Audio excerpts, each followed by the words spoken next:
All right, yo, what's up, everybody? This is Josh Reed, American AF Dumpster Rentals in Dallas. And for those of you guys that don't know me, I own and operate multiple businesses here in DFW area, and dumpster rentals is one of them. I have documented my journey from the beginning of the dumpster rental business from day one up until now, just hitting 2 years later. And yeah, in this video, I want to talk about what it takes, or what kind of research or what kind of homework do you need to do in order to start your dumpster rental business in this coming year. In the current economy that we're in, or in any economy, it's always challenging to start a new business, and it's always difficult to kind of sit down and really focus on what needs to be done, what needs to be thought about beforehand, what steps you need to take, what kind of questions you need to ask yourself before you leap into a business. So it's very important to sit down and really think about things ahead of time. I know I have personally just jumped into businesses in the past. Some have worked, some haven't, and I can't be the only one. So again, in this video, I want to talk about what you should be asking yourself before you jump into the dumpster rental business, or any business for that matter. All right, so I'm in the truck and going to pick up a dumpster right now, but let's talk about the first and foremost, the most important question I guess you should ask yourself is, what is your why? Why do you want to start a business? Why do you want to start a dumpster business in particular? What is your why? Is it for financial freedom? Is it to make $1 million off of one can or two cans, like some people say on YouTube? Not me, by the way. Yay! You know, is your why because you're done with a 9-to-5, you don't want to work anymore for the man, don't want to make somebody else rich? Is your why because you're retiring? Are you retiring you know, put 25 years on? I've got firefighters that watch, I've got ex-police officers that watch the channel and tell me they're retiring and they want to get into something. What is your why? And make sure it's for good reasons. Make sure your why is not influenced by bullshit, or just, you know, because someone else is doing it. Make sure your why is specific to you. So, which honestly brings me to my next question, right? Your next question is going to be, do you have the time to put into your dumpster business? Do you really have the time? Are you working Monday through Friday, 40 to 50 hours a week for someone else that you can't leave that job right now, and then you want to start a side business or side hustle? That's fine. But just understand, you know, this is not a 9-to-5 job. Once things start actually taking off, this is a very demanding, time-consuming job. Unless you hire somebody, and then it opens up your time a little bit more. But if you're going to be a one-man show, it sucks up a lot of time. So make sure that you have enough time. If you think you're going to get into this business, you know, just picking up cans at night or in the mornings or on the weekends, you're going to be turning away a lot of business. So while it may be a decent side hustle to make an extra couple $100 a week, it may not be an actual full-time business for you. So just make sure that you understand that you have to have time, and you have to devote a lot of time into a business to see it flourish and to see it actually succeed. Next question you want to ask yourself is, do you have the financial or the capital means to start a business? Do you have money stashed away? Do you have a line of credit? Do you have a family or friend, or family member or a family member or a friend who's willing to invest in you? Okay, it's not cheap. So starting a business nowadays, I mean, you're looking at it's fairly expensive. You're looking at, you know, starting up your LLC. You're looking at buying up equipment. Okay, you're looking at insurance. You're looking at all that kind of stuff. So you really got to pay attention to your capital, your finances, and make sure that you are investing wisely. You know, you have that all lined up before you basically start spending money. So I'm here to pick up this can, this 20-yard. I kind of came unannounced because this guy's been sitting on the can for almost a month, and it's getting kind of ridiculous. So I'm not going to keep letting him sit on my cans. I did charge him almost an extra $450 in overages, or in time that he's taken up. All right, so next question you want to ask yourself is, what is your backup plan going to be if your dumpster business or your business does not succeed? Now, I mean, let's be honest. You don't want to be negative Nancy, right? You always want to be positive and say, okay, I'm going to get into business and I'm going to make $1 million and I'm going to be rich and everything's going to be great. Truth is, a big percentage of businesses fail within the first year, even more so within the first 3 years, 5 years, and very rarely does the business actually make it 10 plus years, okay? So what's going to happen? What is your backup plan? Because you got to have a backup plan, whether it be, you know, I'll be honest with you, I had another business, so I had another form of revenue when I started this dumpster business, but I haven't in the past in other businesses. My backup plan with this business, and what I tell everybody, is you'll more than likely always be able to sell your equipment, and you won't be out that much. You may be out, you're filing for your paperwork, your LLC again, or your corporation. You may be out your deposit of your insurance. What else? Some small minor things that you may have bought, business cards, whatever. But at the end of the day, if you want to sell your equipment, you'll more than likely be able to get most of your money back, if not all, if not even a little bit more of your money back than what you put into it. So, you know, every time that I went to go sell my trailers when I was starting off this dumpster business, again, if you haven't followed me in the past, go back to some of my old videos and you'll see the process that I went through. I started with trailers, quickly went to dump trailers. I sold the trailers. I sold them for more than what I even bought them for. It was a very odd time, right? I mean, it was right after COVID, 2021, or, 2020, where, you would buy something and the cost of the equipment or cost of metal would go way up. So when I bought a trailer for $4,000, it was worth $5,000, even though it was used. Or I bought a dump trailer for $7,000. By the time I sold it, it was worth $10,000. And I sold it for a lot more. So in that sense, right? It was a win-win. Right now, though, things are starting to calm down a little bit, and that may not be the case. But if you buy a dump trailer for, let's say, $12,000 or $13,000, and you put very little wear and tear in it, you're more than likely to be able to get your money back. If not all of it, most of it back. So you'll be out a little bit, but at least you won't be out too much. So have a backup plan. My backup plan was always my other businesses, although when I start something, I kind of go all in. I just go all in. I go crazy in, and I just try to see what happens. So my backup plan was always my other businesses, was always real estate, was always investing, and different things that I have going on. But what is your backup plan in case, worst case scenario?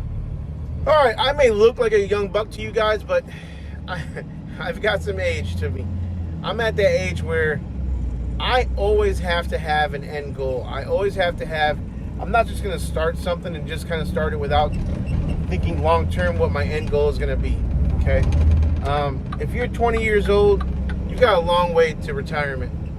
But the next question you really want to ask yourself is, what is going to be your end goal? Are you looking at growing the business, just having a side income or revenue stream? Are you looking at growing hopefully scaling a business into be as big as you can, so that at some point later on down the road you can probably sell it to one of the big boys? Are you looking at creating a legacy, creating something you can hand down to your kids, a business that your kids can, when they grow up, they can manage and run and be hopefully financially set in their futures? So what is your end game? For me, I'm at the point where something's got to change. Something's got to give, right? At some point, all these things that I do, they're going to have to pay off. And when it comes time to sell, I want to be able to be set. I want to be able to have my kids set. So I'm not there yet. I'm not. I'm far from it. So what is your end goal? Always think of that when you're going through your growth stages of your business, because honestly, right, you got to have your goals set in place so that when you're growing your business, you're focusing on those goals to help you make decisions on how to grow, right? I hope I'm not talking in circles here, but hope it's making sense. But if my end goal is not to scale, to stay a one-man show, which is what I've said I want to do with this business for a long time, but that has since changed. But if your goal is to be a one-man show, just have some steady income so that you can focus on other things like real estate, like investing, like taking care of your family or other family members out of the country. I got a lot of people that do that too, who they just want to make enough money here now so that they can send money to their families other places. And that's fine too. As long as you have a purpose and you're working towards that purpose and it's a clear goal, a clear established purpose, then you can use that at all times to make financial decisions. If my goal was to make as much profit as I possibly could within a short amount of time, let's say 5 years, so that I could just be able to afford, I don't know, have X amount in the account and then retire, then I probably wouldn't have gone out and paid, a lot of money and financed this brand new truck in my business, okay? I wouldn't have gone out and financed a 2023 Mack truck roll-off when I have one that's paid off at the office. But my goal is not to retire in 5 years. My goal is to scale this business now. It's to scale this business as much as I possibly can. So I need a backup truck. I need another driver. I need somebody to go out and do some work for me so I can grow my business. Again, what is your end goal? Your end goal will help you make the tougher decisions on how to grow your business. Hopefully that makes sense. Let me know in the comments below if that even makes sense, because it's really hard for me to explain stuff like this sometimes. So next question I got for you is, have you done your homework? There's no better time than now to get into a business. There's no better time than right now to learn about a new business. Why? Because content is free. There's so much free information out there to learn about your business. You don't have to go to the public library anymore. You don't have to go to, even the free stuff that you can get at the SBA. Go to the SBA and your local one and get some information from them. They've got tons of advice on how to start a new business. Look, waiting for perfection is nothing but stalling success and progress, okay? You don't have to wait until everything is perfectly lined in place.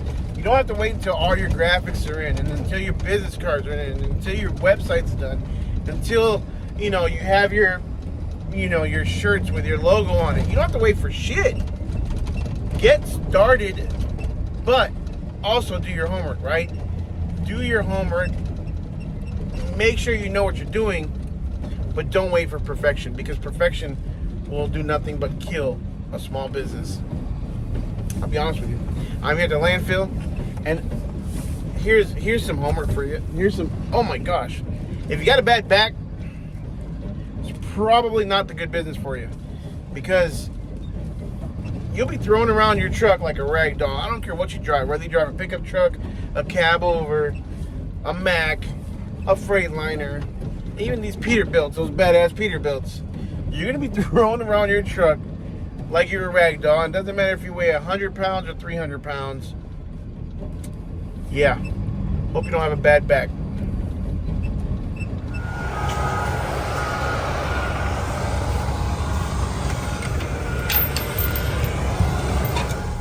All right, let's talk about market research, because everybody talks about doing your homework, but nobody explains what doing your homework really means.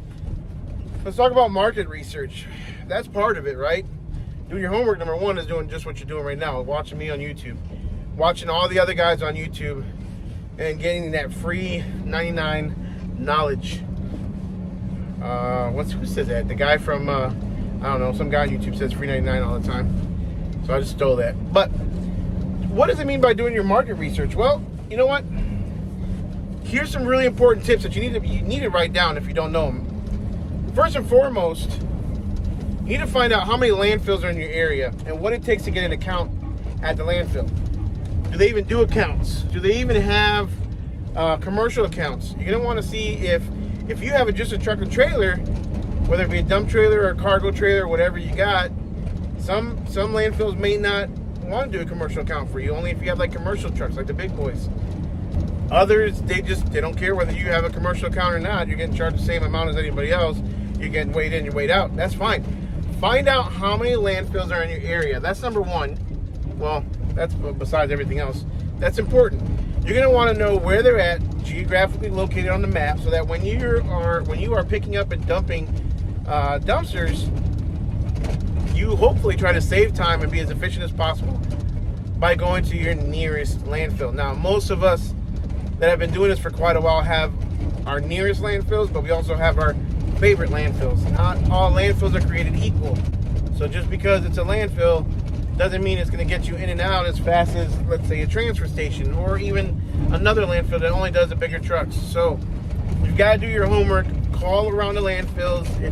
If they don't answer the phone, because some of these guys are cities and they don't answer, they're all city employees, then just take a drive. I mean, what's it going to cost you? A little bit of gas, a little bit of time, but you're going to know, what their policies are, what they take, what they don't take.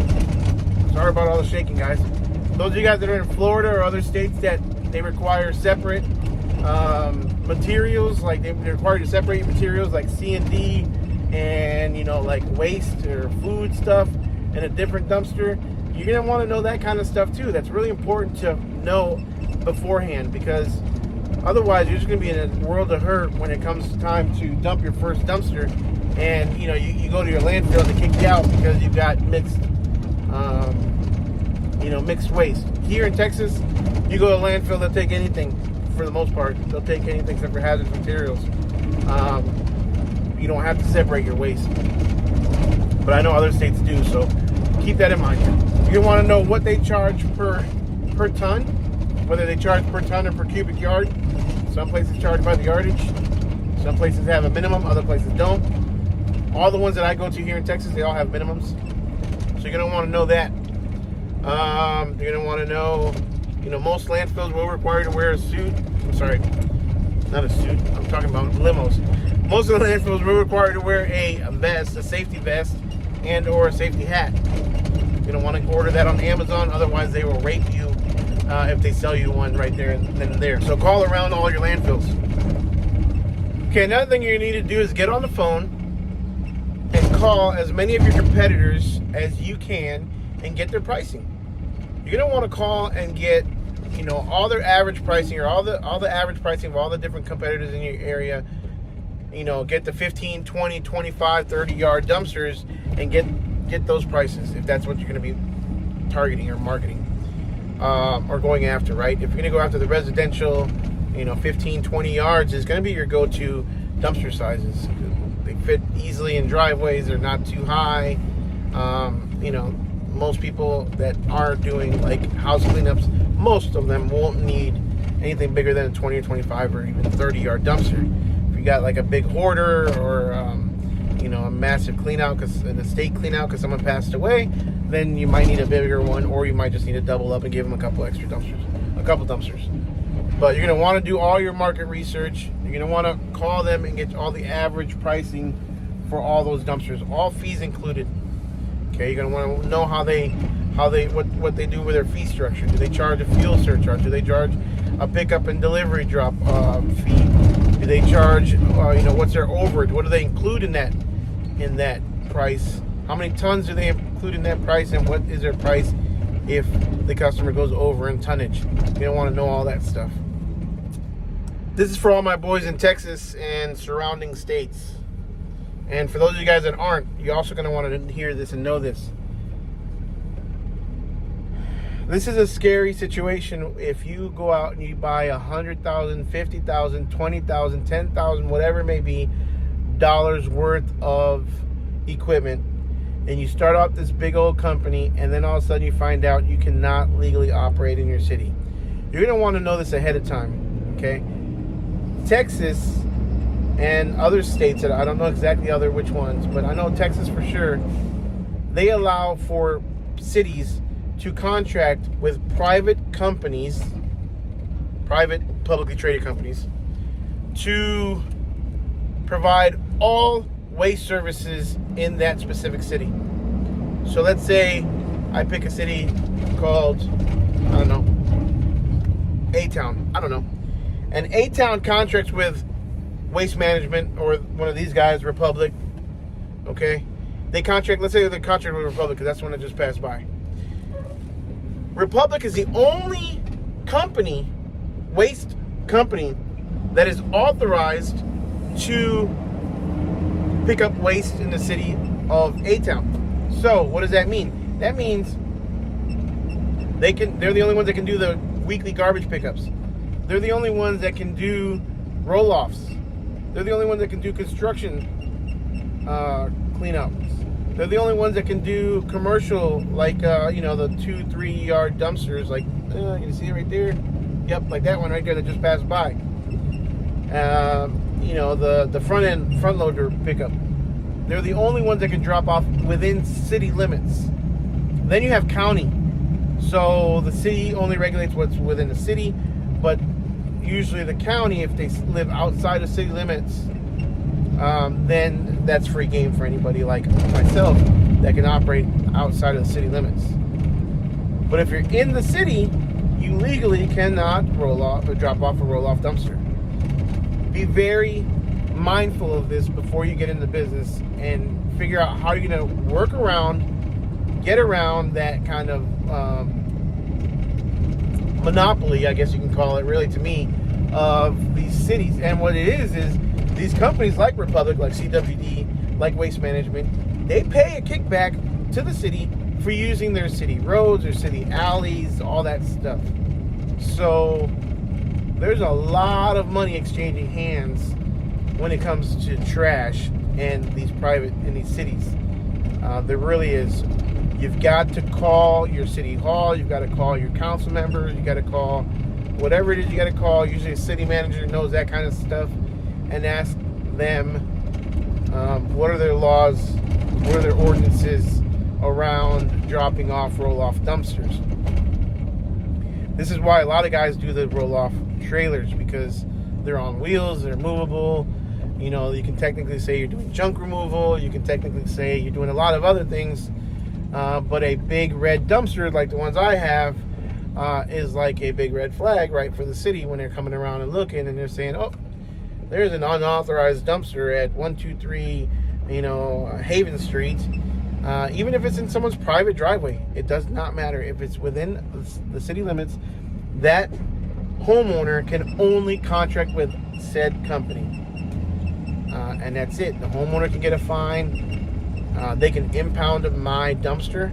I've had a tag on my dumpster before from the city of Mesquite saying I had 72 hours to move my dumpster.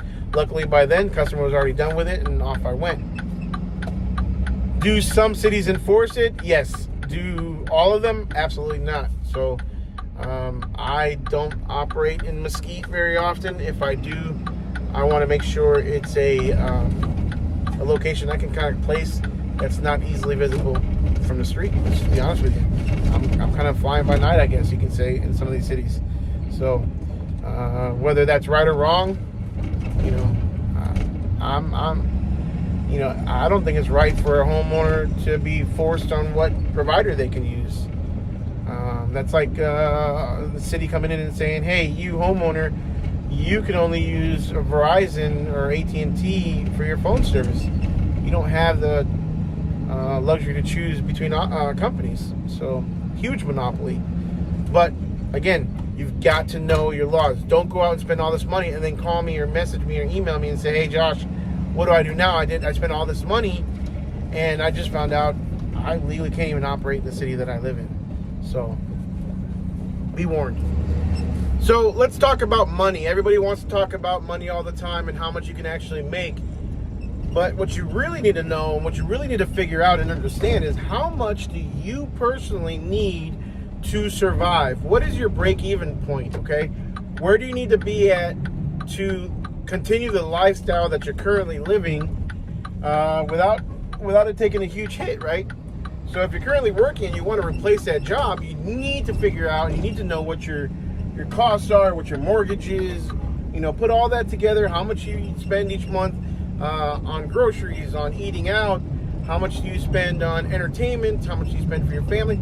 All that stuff needs to come into account so that you can figure out what your bottom line break-even point is, and what you have to, where you have to be at in order to replace the income you're currently making. All right, so now we're going to talk about your significant other. And it's a little bit of a story time for me.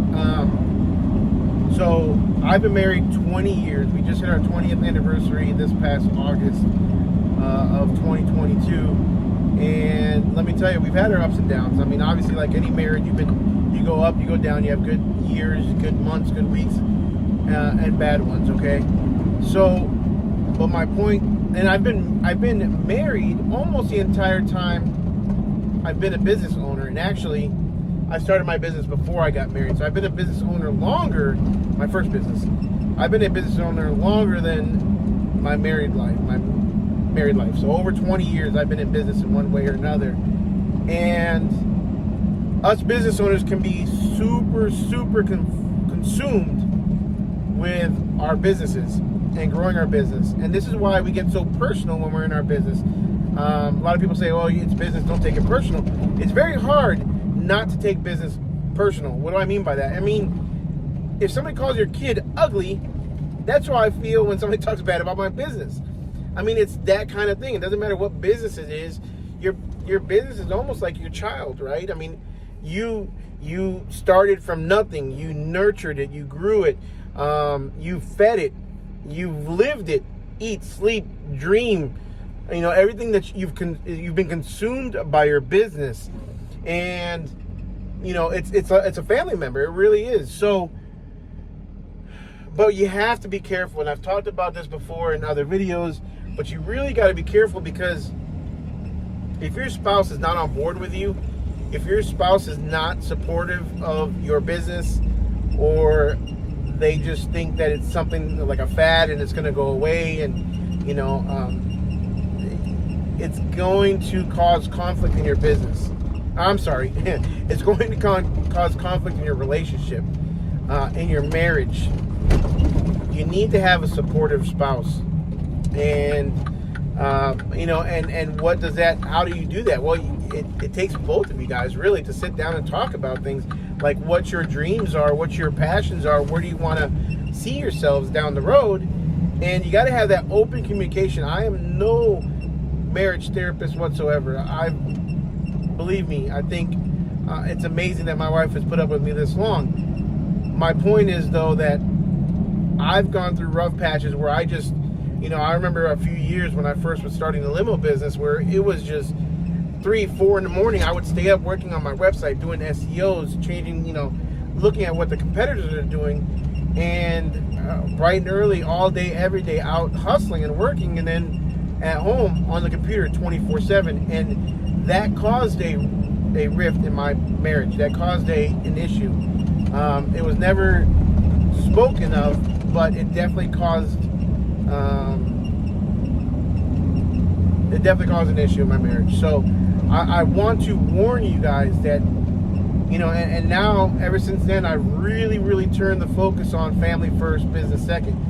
Family is always coming first. Family is always going to take top priority.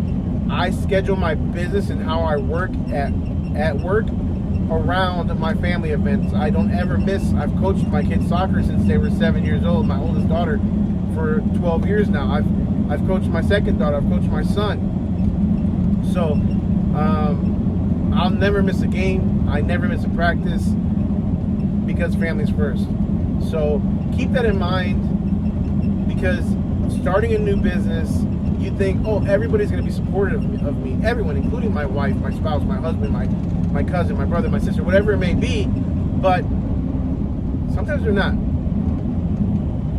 Sometimes the mentality of having a steady job, 9 to 5, is all you need. And that's okay for some people.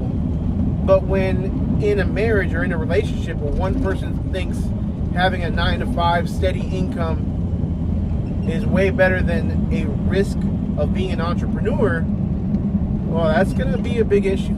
So make sure you guys are on the same page first and foremost, because if you're not, I can almost guarantee that will cause marriage problems and will be an issue down the road. All right, so I just I'm at this job site and I'm just picking up this 25-yard dumpster, and want to talk about your circle, your inner circle, or your circle of influence. How big is your circle? Who do you talk to, or who do you have? So you got to really, when you're getting in business, you have to use all of your everything to your advantage. You have to use your friends, your family. Don't think of it as you're asking them, because you're offering them a service. You're offering them sorry, I didn't call. You're offering them a service. You're offering something in exchange, and hopefully you give a good service so that you're doing them a favor in exchange of them doing business with you. So use your circle of influence. Advertise as much as you possibly can to those people, because honestly, people want to help you. Well, as long as you're a good person, right? People really want to help you. Your friends, your family, they want to help you see you succeed. Most of them. So use your circle of influence. Make sure that you're reaching out to everybody. Let them know that you're in the business, or you planning on being in the business, or you planning on getting in the business. It's not all about first buying it and then advertising. It's about trying to get your customers up front, always testing the market. That's what I've always said from the get-go. Put ads on Craigslist, put ads on Facebook before you even have your equipment, and just see how many phone calls you get. And when people call you, can just tell them, I'm sorry, I don't have anything available right now, or whatever. Believe me, you're not damaging your reputation, you're not damaging anything, and you're testing the market. So let people know what you plan on doing. Let your friends, let your family, post it on social media, post it on Facebook, post it on your Instagram, whatever, and let people know, and see how many people are reaching out to you and say, hey, I could use that service. I could use a dump trailer. I could use a dumpster at my job site. Okay? Use your circle of influence. All right, so we're getting towards the end of the video, and there's some really good ones still left, so make sure you don't leave yet. If you haven't yet, make sure you subscribe, like this channel, or like this video, and smash that notification bell, because I'm putting stuff out, trying to put out as much content as I can and be as helpful as I can to you guys, because I want to see other people succeed as well. Let's talk about your business strategy, okay? Who is going to be your typical customer? Who are you going to be marketing to for the most part? Are you going to go for residential customers, people that just like one and dones, they're cleaning out their garage or cleaning out their house? Are you going to go after commercial jobs? Are you going to go after contractors, roofers, drywallers, painters, you name it? They all get dumpsters, general contractors all the time. So, or are you going to go after the big stuff like the Targets, the Walmarts, the commercial buildings where you're the long-term dumpsters?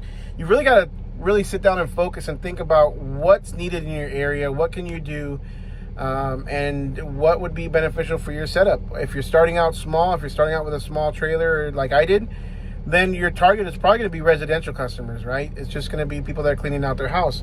If you're starting out with a big rig truck, 30s and 40-yard dumpsters, then you probably want to go after big old contractors, big commercial guys.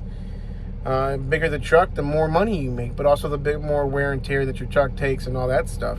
So you just got to really kind of focus down and think about the different types of customers that are in this industry and who you want to focus your attention and your marketing towards, because it's not the shotgun approach where you just kind of shoot out and see what sticks.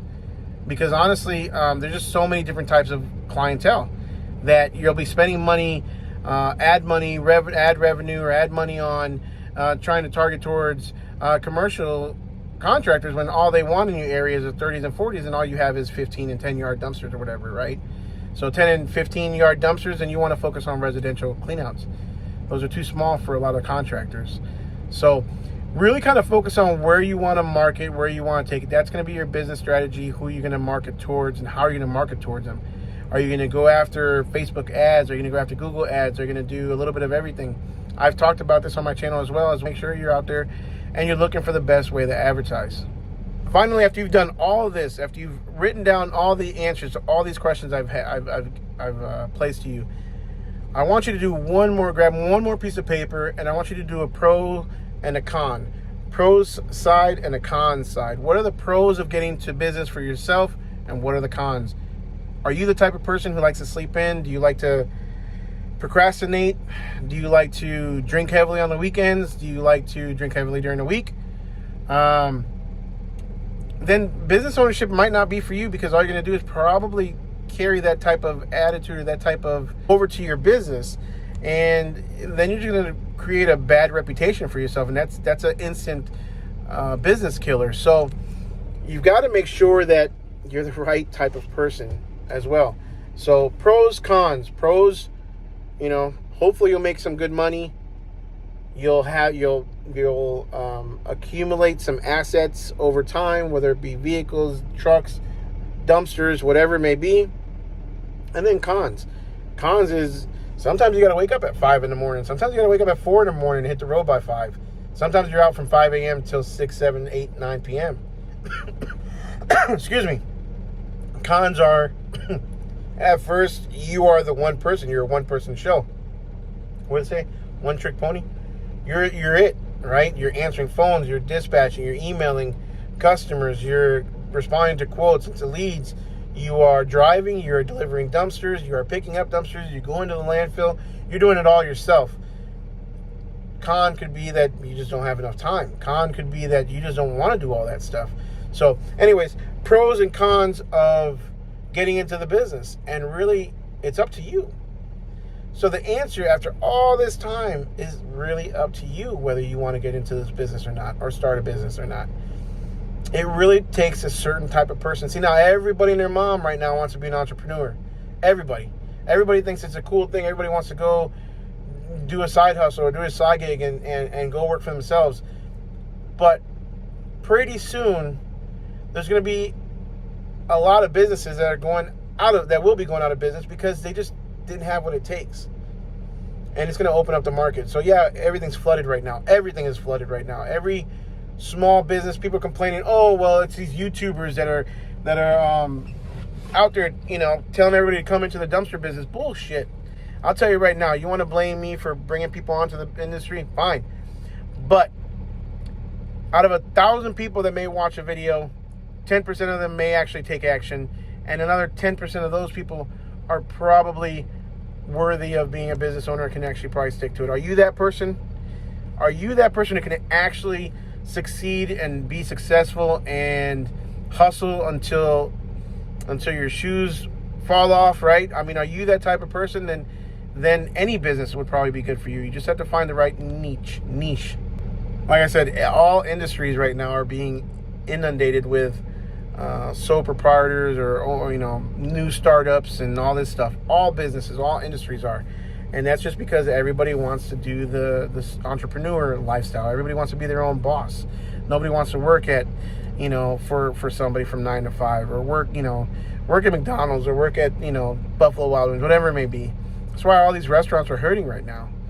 So no matter what industry you pick, if it was easy, everybody would be doing it. No matter what industry you pick, there's going to be a lot of people in there right now. It's going to be an uphill battle to compete against businesses that have been doing what you want to do for the last 5, 10, 15, 20 years. It takes time. It takes effort. It takes a hell of a lot of work. It takes a hell of a lot of hustle. And it takes time. Again, time. So, with that, guys, I hope you enjoyed this video. Please give me a like, subscribe, smash the notification bell, share this video because it helps this channel. It helps me bring you more content. And make sure you ask me questions in the comments below because I'm going to be using that for my FAQ Sundays FAQ Sundays that I plan on doing. All right. So we're done for the day. See you on the next one.